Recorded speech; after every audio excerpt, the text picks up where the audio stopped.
근데 우원식 국회의장 제가 오늘 모습을 보면서 좀 과하다는 생각이 들었습니다. 일부러 아마 이런 표현을 썼을 텐데 당신은 대통령을 보좌했던 사람 아니냐. 이건 사실은 현재 대통령의 권한을 대행하고 있는, 그러니까 사실상 국가 수반에 위치해 있는 그를 인정하기보다는 어쨌든 당신은 보좌 아니야라는 식의 그런 뉘앙스를 준 건데, 그렇게 따지면 우원식 국회의장이야말로 국회의원 보좌관 출신이지 않습니까?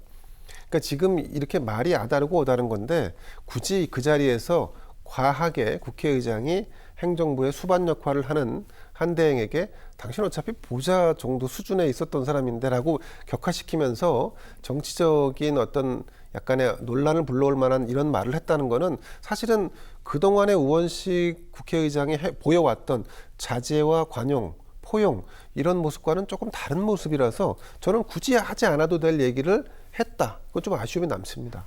근데 이제 그 부분에 대해서 조금 얘기를 안 할 수가 없는 게 행정부가 난맥상을 보이면은 입법부가 견제를 해야 돼요. 입법부에서 특검을 보냈습니다. 지금 탄핵당한 대통령이 헌법을 위반했기 때문에 탄핵을 당한 거잖아요. 이걸 조사하기 위해서 특검을 임명해달라고 그랬는데 거부한 사람이 지금 권한대행이에요. 그리고 그것도 안 되니까 상설특검이라도 하라고 그랬습니다. 그래서 넘겼습니다. 근데 그것도 아직 임명하지 않고 있어요. 그러면 해야 될 건 안 하고 있고 안 해야 될 걸 하고 있는 거에 대해서 말하지 않는다면 입법부가 무슨 행정부를 어떻게 견제를 하겠습니까? 좀 그런 점에서 한덕수 대행의 행보가 지금 정말로 청개구리 행보고, 그리고 국민들의 눈높이에 과연 맞는 행보인지에 대해서 따끔한 비판을 안 할 수는 없었을 거다, 그렇게 보는 거죠. 박 교수님 말씀하신 예.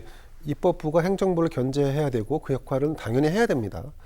100% 공감합니다. 하지만 그것은 야당이 해야 되는 역할이지, 여야를 통할하는 국회의장이 그렇게 발언하면 그러면 마치 국회의장이 국회 전체를 대변하는 게 아니라 야당을 대변하는 것 같이 보여지기 때문에 그런 부분에 대한 아쉬움이 있다, 이런 말씀을 드리는 겁니다. 알겠습니다. 다시 한번 오늘 국회 시정연설의 핵심 주제는 아무래도 이제 추가 경정 예산안과 관련된 부분이었습니다.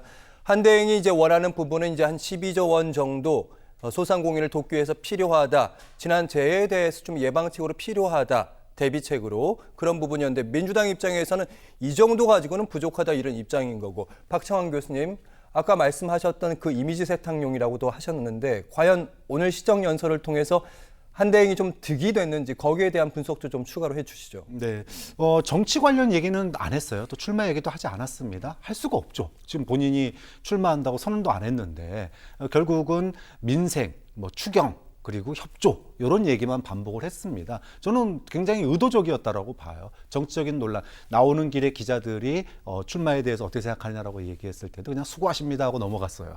그런 뜻들은 결국은 본인이 국민들의 민생을 위해서 최선을 다하는 행정 수반이다, 이런 이미지를 갖다가 보여주고 싶었던 거고, 그걸 연출하기 위해서 오늘 지난번 대정부 질문은 안 나왔지만 오늘 나온 거다, 이렇게 보고요. 결국 민주당이 한덕수 대행을 일각에서는 탄핵해야 된다는 얘기도 있지만 결국은 탄핵을 할 수가 없습니다. 시간적으로도 그렇고. 그러면 또 추경에 대해서도 아무리 민주당이 먼저 주장해왔고 내용이 마음에 안 들더라도 안 하기도 어렵습니다. 지금 재난, 통상, AI와 관련된 추경이거든요. 예. 물론 민주당은 지금 어려운 민생 문제를 해결하기 위해서 내수 활성화를 위한 예산과 대안도 들어가야 된다, 이 부분을 굉장히 강조를 많이 할 거예요. 곧 지금 현재 대선이 치러지고 있는 상황 아니겠습니까? 그러면 민주당은 향후에 국정을 어떻게 움직일지를 지금 국회에서부터 보여줄 필요가 있거든요. 그렇기 때문에 이제까지도 내수 활성화에 대한 얘기를 꾸준히 해왔고, 그런 부분에 대해서 최대한 홍보 효과를 갖다가 노리기 위해서 이번 추경안에 들어가야 될 예를 들어 지역화폐 문제라든지 규모의 문제라든지 내수 활성화 대책을 위한 여러 가지 이야기들을 아마 많이 할 겁니다. 그런데 예. 그러면 이거 안 들어주면 우리가 협조 못해, 이렇게 나오느냐? 그건 아니거든요. 예. 그러니까 최대한 어떤 민주당이 추구하는 추경의 방향에 대해서는 대국민 홍보전으로서 이 장을 활용하지만 이것이 여야 합의가 안 되고 결국은 통과시켜야 되는 그런 데드라인은 있는 거 아니겠습니까? 그런 점에 있어서는 안 되면 아쉽다 하지만 우리가 집권하면 이 부분에 대해서 추경하겠다 이러면서 또 다른 추경을 얘기하면서 아마 통과시키지 않을까. 좀 그런 점에서 한덕수 대행과 국민의힘의 어떤 전략에는 말리지 않으면서 홍보 효과는 최대로 누리는 민주당의 행보도 아마 그 과정도 지켜볼 필요가 있는 거죠.